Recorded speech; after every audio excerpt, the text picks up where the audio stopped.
So typically when we think of grief and loss, we automatically go to the loss of a loved one, someone we care about dying or passing away. And this is necessary, this definitely is true and necessarily a part of life, yes. But grief and loss can be a plethora of things. It could be the loss of a relationship. It could be a divorce. It could be a best friend moving away. It could be the loss of a job.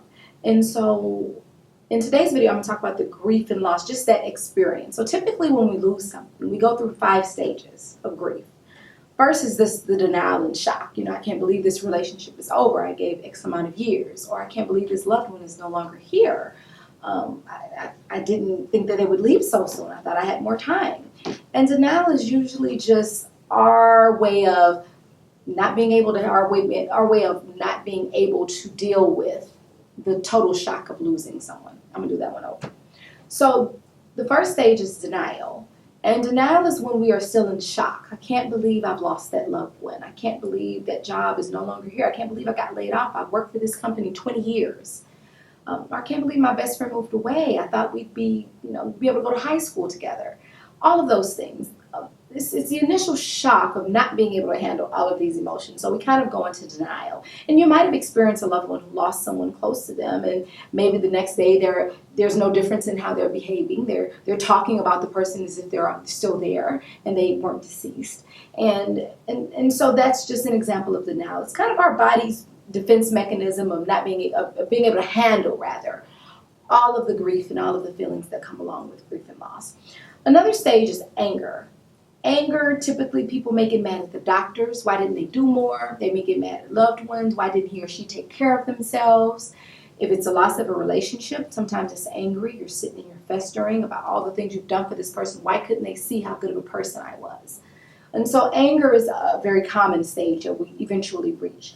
Another stage is depression, and that's just the sadness, the realizing that the person is no longer here, or the loss is just that. It's a loss. And a lot of us feel helpless. And it's that feeling of helplessness and that feeling of hopelessness of what is life going to be like with this person no longer here? How am I going to provide for my family? How will my family view me now that I don't have this job? How can my older or younger siblings look up to me if I'm not, if I'm not feeling up to myself because of this huge loss that I've had? And so that's the depression stage. And then there's bargaining, which is when we're kind of going back and forth. Some of us plead and say, oh, Lord, I promise if you allow me a couple more days with this person, that I'll be a better citizen. I'll go to church every Sunday. Or I promise I'll take better care of myself. I promise I won't argue with my spouse as much if you just let them get through this medical procedure. And it's kind of our way of bargaining with the inevitable. Once again, a defense mechanism to kind of help us cope. So far we have the denial, the depression, the anger, and then the bargaining. And then there's no order. There's no specific phase. We usually go through all of these phases maybe a couple of times. And then some of us are fortunate enough to reach acceptance.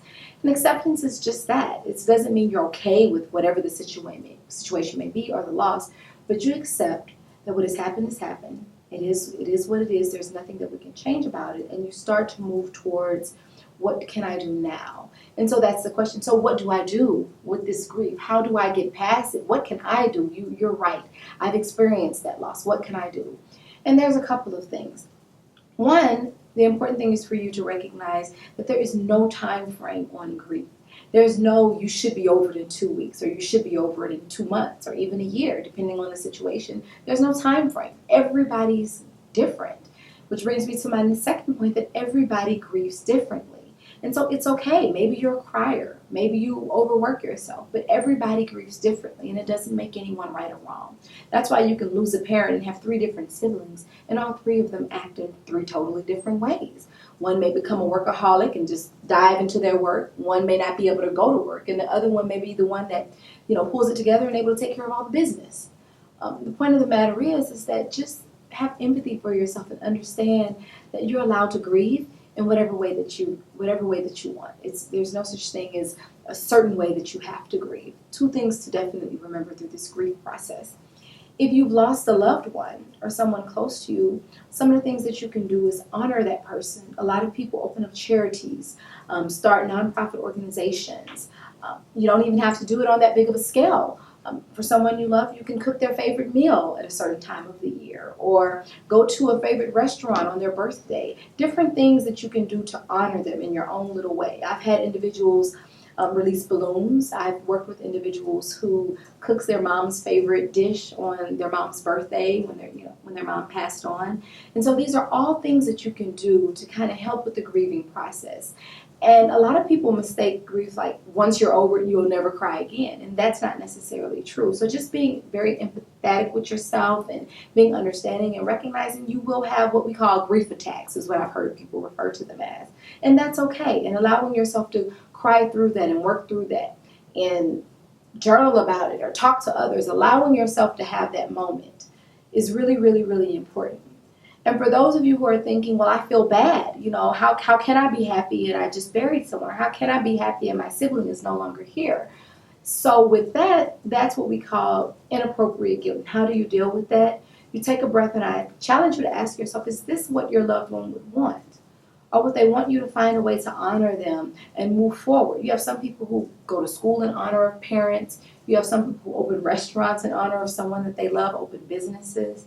And so really, truly ask yourself, would that person want you blaming yourself every day, being miserable, crying every night? Is that something that they would want? And some of these things are definitely easier said than done. So once you work through some of the things I just mentioned, moving towards what do you want life to look like now? So life will be different and it will never be the same again. And I think that's what a lot of people don't recognize. Friends and family will say, oh, move on, it'll be okay. And it will be, but recognizing that life is totally different and how to accept that life is totally different. And so one of the first steps is identifying how you can honor that person, though they may not physically be here in your daily life. And it may be making sure that you get up and go to work. It may be finishing school, but finding different ways to honor them in your day-to-day life. And just be patient with yourself. There's no timeline on grief. It takes time. Everyone's different. Okay? And just remember that.